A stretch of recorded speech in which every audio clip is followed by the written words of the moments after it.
And it goes a little something like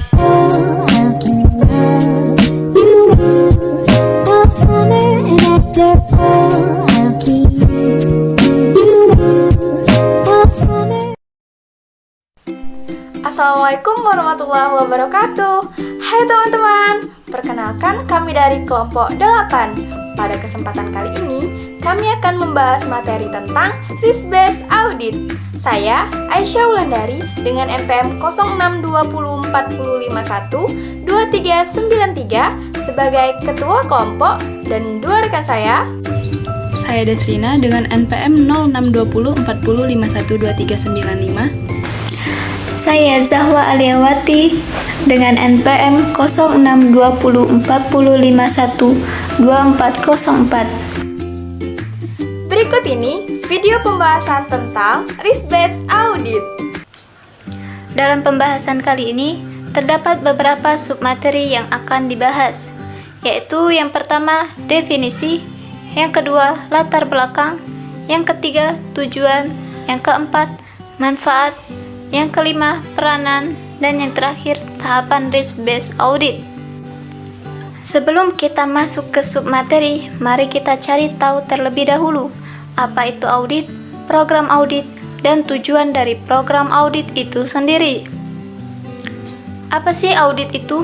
Audit merupakan proses pengumpulan dan pengevaluasian bahan bukti tentang informasi yang dapat diukur mengenai suatu entitas ekonomi yang dilakukan seorang yang kompeten dan independen untuk dapat menentukan dan melaporkan kesesuaian informasi yang dimaksud dengan kriteria-kriteria yang ditetapkan.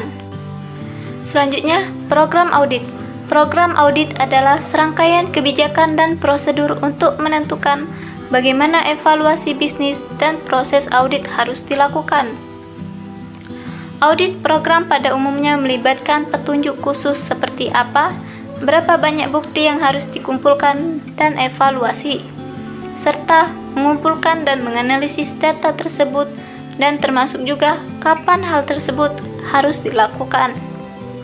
Jenis audit program yang digunakan biasanya disesuaikan dengan jenis bisnis tertentu. Tujuan program audit yang terdiri dari 5 tujuan, yaitu yang pertama, sebagai acuan pengumpulan data dan proses evaluasi pelaksanaan tugas audit. Yang kedua, sebagai pedoman spesifik dan langkah-langkah yang harus diikuti dalam mengumpulkan bukti audit. Yang ketiga, sebagai sarana perbandingan data yang dikumpulkan dari tahun-tahun sebelumnya. Yang keempat, sebagai alat untuk mengontrol dan mencatat pelaksanaan yang tepat dari pekerjaan audit untuk meninjau pekerjaan audit. Yang kelima, sebagai bukti audit yang mendukung pendapat audit.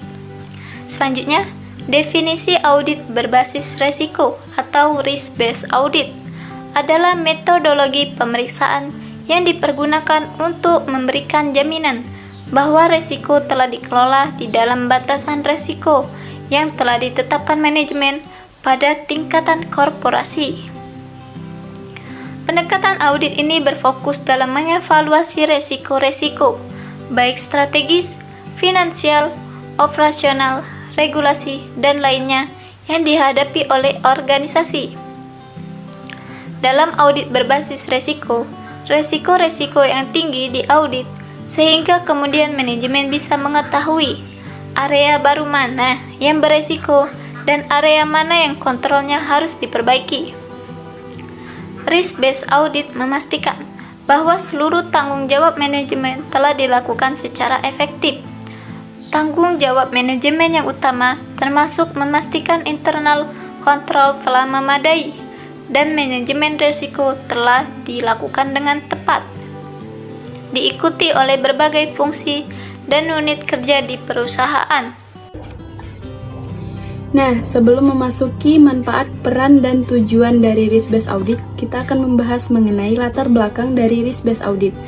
Indonesia meratifikasi ketentuan untuk menerapkan International Standards on Auditing atau ISA mulai awal tahun 2013 ISA sepenuhnya mengadopsi pendekatan audit berbasis resiko. Hingga saat ini, penerapan audit berbasis resiko bagi auditor di Indonesia merupakan hal yang wajib. Salah satu paradigma baru dalam salah satu pekerjaan unit pengendalian intern adalah melakukan audit internal berbasis resiko yang dilatar belakangi oleh yang pertama, Standard of Professional Practice of Internal Auditing 2001 dan diperbarui pada IPPF 2009 butir 2100.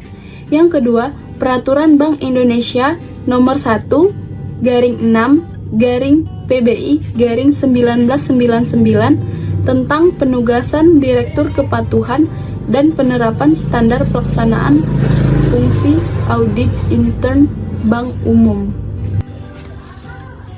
Nah, selanjutnya mengenai tujuan umum dari metode risk-based audit. Tujuan yang pertama yaitu mengurangi risiko perusahaan. Tujuan yang kedua, mengantisipasi risiko potensial yang dapat merugikan perusahaan.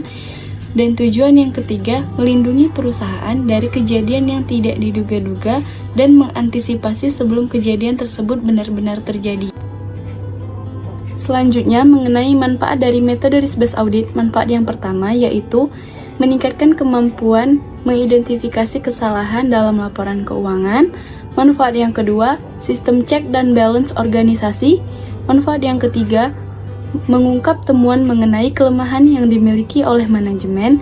Dan manfaat yang keempat, meningkatkan kemampuan mengidentifikasi dan mengukur resiko. Dan manfaat yang kelima, meningkatkan kemampuan mengidentifikasi fraud atau masalah lainnya. Selanjutnya, mengenai peran dari risk-based audit. Peran yang pertama, rencana audit difokuskan pada area yang paling memberi nilai tambah dan alokasi sumber daya perusahaan.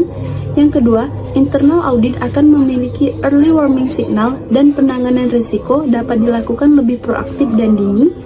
Yang ketiga, strategi mengkomunikasikan visi misi strategi kebijakan direksi dan mekanisme pelaporan berkaitan dengan manajemen risiko ke seluruh jajaran. Peran yang keempat, auditing dapat mengidentifikasi KPI atau Key Performance Indicator dan CSA atau Control Set Assessment yang berkaitan dengan risiko.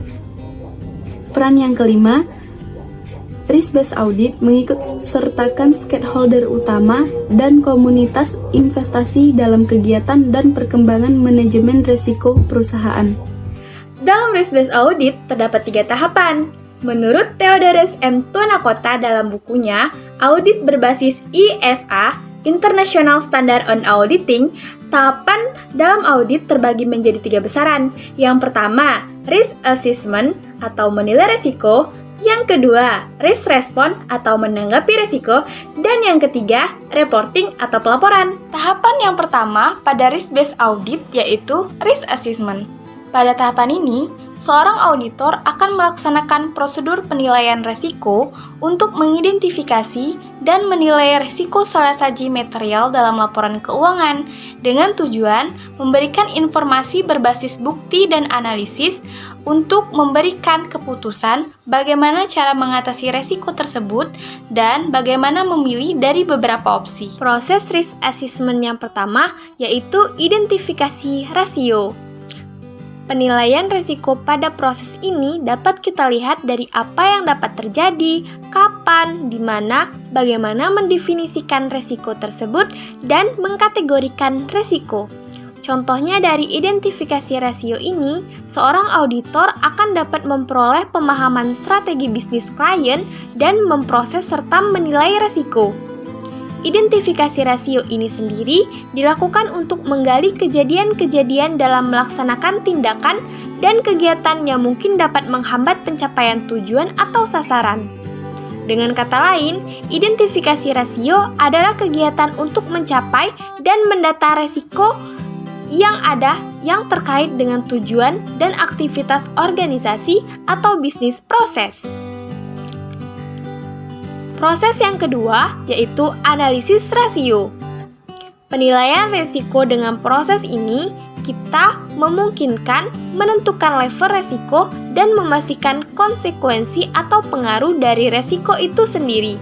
Contohnya, dengan adanya analisis resiko ini, seorang auditor akan memahami pengendalian internal dan menilai resiko.